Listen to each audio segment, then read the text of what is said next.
नमस्कार दोस्तों, हमारी आज की कहानी का नाम है लायक। बाजार में तो आज भयंकर भीड़ थी। त्योहारों के कारण पैर रखने तक की जगह नहीं। ऐसे में सासू माँ कविता जी द्वारा मंगाया गया सारा सामान खरीद कर जैसे तैसे बस पकड़कर शालिनी घर की तरफ निकली। पर यहाँ भी किस्मत खराब। शाम के समय की भीड़, बस में भी बैठने तक की जगह नहीं। धक्का मुक्की करते हुए जैसे तैसे दरवाजे के पास ही खड़ी हो गई। 1 घंटे का सफ़र खड़े खड़े तय करके जैसे तैसे घर पहुंची। घर का दरवाज़ा खुला हुआ ही था। सासू माँ बाहर सोफे पर बैठकर उसी का इंतजार कर रही थी।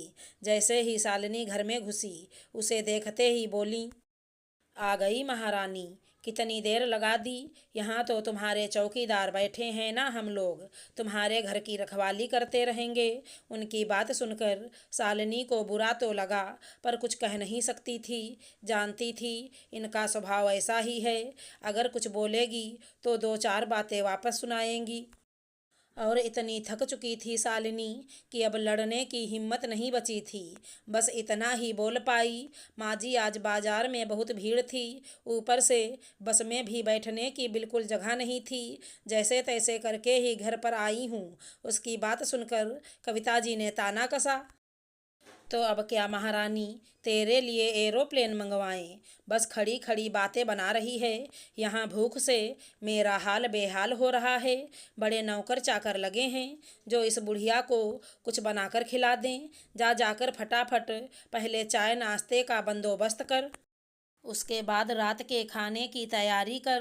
प्रदीप भी घर आता ही होगा। शालिनी को जो उम्मीद थी ठीक वैसा ही व्यवहार माजी ने किया था। सबसे पहले तो कविता जी को उनका सामान दिया, उसके बाद रसोई का सारा सामान ले रसोई में गई। वहाँ से अपने कमरे में अपना बैग रखने आई और हाथ पैर धोकर दोबारा रसोई में चली गई। फटाफट चाय चढ़ाई और दूसरी तरफ पोहे तैयार किए। चाय और पोहे लेकर कविता जी को दे आई। चाय पोहे देखकर भी कविता जी का मुंह बन गया और बड़बड़ करती हुई बोली, ऐसी निकम्मी बहू पल्ले पड़ी है, खाना बनाते ही जोर आता है। कोई ढंग की चीज़ कभी नहीं बना कर देती, बस जब देखो पोहे बना कर दे देती है। फटाफट रसोई में पहुंचकर शालिनी रात के खाने की तैयारी करने लगी। तैयारी करते करते ही बीच में अपनी चाय पी। अभी अभी सब्जी और दाल बनाकर आटा गूँथ कर अपने कमरे में आई ही थी कि प्रदीप घर आ गया। कविता जी ने बेटे को देखते ही शालिनी को आवाज़ लगाई, अरे अपने कमरे में क्या कर रही है तू? प्रदीप आ गया है, फटाफट उसके लिए चाय बना कर ले आ। हाय मेरा बेटा, कितना थक गया है। सुनकर शालिनी के चेहरे पर अजीब सी मुस्कान आ गई।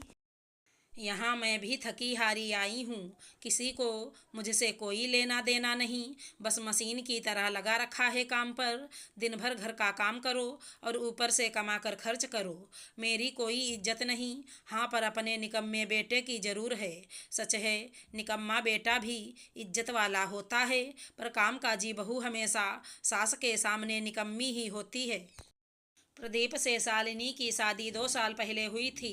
शालिनी के परिवार में उसके मामा मामी और उनके बच्चे ही हैं। माता पिता तो बचपन में ही चल बसे थे, उनकी तो शकल भी याद नहीं। मामी भी जैसे तैसे उसे झेल ही रही थी। इसलिए जैसे ही शालिनी ने अपना ग्रेजुएशन पूरा किया तो उसकी शादी प्रदीप से करवा दी।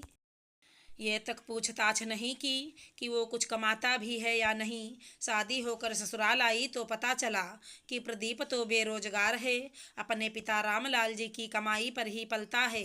क्योंकि माँ का लाडला जो ठहरा, इसलिए कमाने पर ध्यान भी नहीं देता। ऐसा भी नहीं कि खूब धन संपदा है, रामलाल जी की ठीक ठाक नौकरी थी, पर माँ के अंधे प्यार में बेटे को आगे बढ़ने नहीं दिया।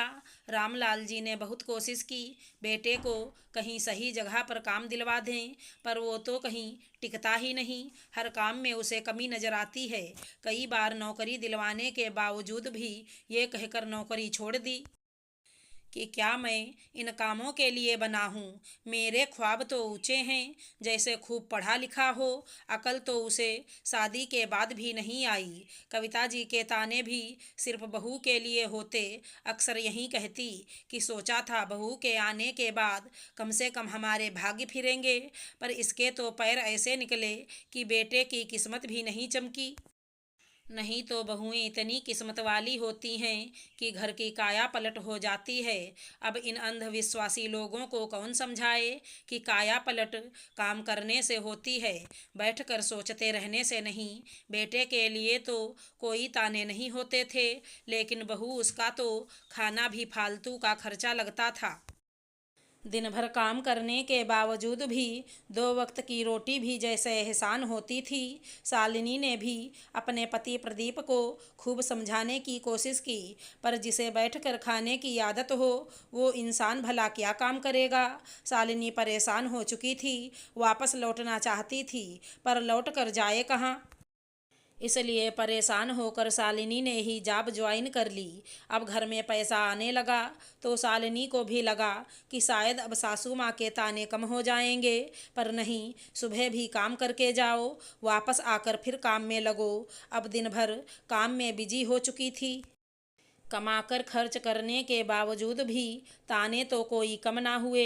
उल्टा सासू माँ तो प्रदीप को समझाने की जगह कई बार उसे बढ़ावा देती थी कि अरे तेरी पत्नी कमाती है, तुझे किसी चीज़ की ज़रूरत है तो वो तुझे दिला नहीं सकती क्या। आखिर बहुत ज़्यादा परेशान हो चुकी थी, दिन भर मशीन की तरह जीकर। पर इतना जरूर था कि सुन सुनकर शालिनी के मन में तानों बानों का इतना उबाल चल रहा था कि कब वो फट पड़े उसका अंदाजा उसे भी नहीं था। और ऐसा मौका बहुत जल्दी ही आया। हुआ यूं कि शालिनी की ननद निधि के घर पर उसकी जेठानी के बेटे का जन्मोत्सव प्रोग्राम था। निधि की जेठानी का बेटा इस पीढ़ी में पहला बेटा था, क्योंकि इससे पहले उसकी जेठानी और निधि को बेटियां ही थी। इस कारण से उसकी सास ने जन्म उत्सव बहुत जोर शोर के साथ मनाया। कविता जी और उनके परिवार को भी उत्सव में बुलाया गया। बच्चे के लिए उपहार, निधि और उसके पति के कपड़े, उसकी सास की साड़ी, उसकी बेटी की ड्रेस, यहाँ तक कि सबको देने वाले शगुन के लिफाफे शालिनी ने रामलाल जी के कहे अनुसार ही तैयार किए थे। इन सब में रामलाल जी ने ना प्रदीप से कुछ पूछा और ना ही उसे कोई जिम्मेदारी दी। यह बात कविता जी को बहुत अखर गई। इसके लिए वो शालिनी को ही दोष देने लगीं। लेकिन जिस दिन जन्म उत्सव के लिए वो लोगों को रवाना होना था, उससे पहले रामलाल जी ने शालिनी को बुलाकर पूछा, बहू सब तैयारी अच्छे से कर दी ना, देखो कोई कमी ना रह जाए। उन्होंने हमसे कुछ मांगा नहीं, लेकिन हाँ, अपने स्तर पर अपनी बेटी के ससुराल में कोई कमी नहीं रखना चाहते। जी पापा जी, फिर भी आप एक बार सब कुछ चेक कर लीजिए। अरे नहीं बेटा, मुझे तुझ पर पूरा भरोसा है, रहने दे, क्या चेक करना। रामलाल जी की बात सुनकर कविता जी जल भुन गईं।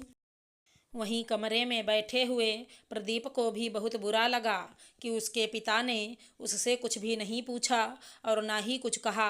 कविता जी रामलाल जी को सुनाते हुए बोली, हाँ हाँ, यही बहू तुम्हारी नैया को इस मझधार में किनारे पर लगाएगी। लोग बेटों को पूछते हैं और ये देखो, बेटे को तो पता ही नहीं कि क्या लेन देन हो रहा है। उल्टी गंगा बह रही है, बहू से पूछा जा रहा है।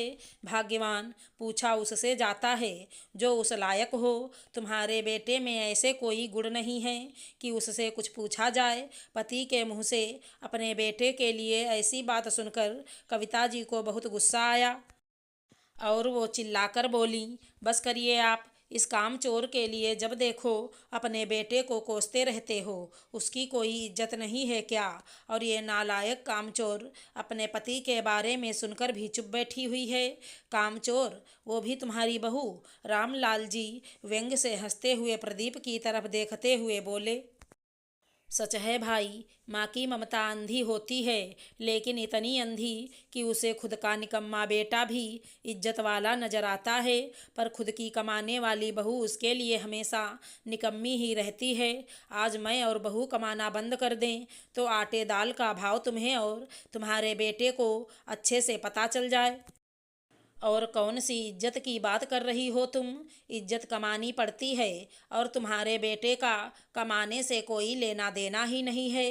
इस घर में तो मुझे सिर्फ तुम्हारी बहू ही जिम्मेदार नजर आती है। सोच रहा हूँ अपनी जिम्मेदारियाँ उसी को समझा दूँ। सिर्फ जिम्मेदारियां ही क्यों समझाते हो? अपनी प्रॉपर्टी की ही उसके नाम कर दो। कविता जी ने तंज कसा तो रामलाल जी मुस्कुराकर बोले, वैसे ये भी सही बात है, इसके बारे में तो मैंने सोचा ही नहीं। अब तो ऐसा ही करना पड़ेगा। रामलाल जी मुस्कुराकर अपने कमरे में चले गए। यहाँ कविता जी और प्रदीप दोनों परेशान हो गए। आखिरकार पहली बार कविता जी ने प्रदीप को समझाया, बेटा अब तो कमाने में ही भलाई है, नहीं तो प्रॉपर्टी से भी जाएगा। चाहे छोटा मोटा काम ही कर, पर काम कर, कमा कर ला। आखिरकार उस दिन के बाद प्रदीप ने नौकरी ढूंढना शुरू कर ही दिया। और कुछ दिन बाद आखिर उसे एक छोटी सी नौकरी मिल ही गई। अगर हमारी कहानी पसंद आई हो तो चैनल को लाइक शेयर सब्सक्राइब करें। धन्यवाद दोस्तों।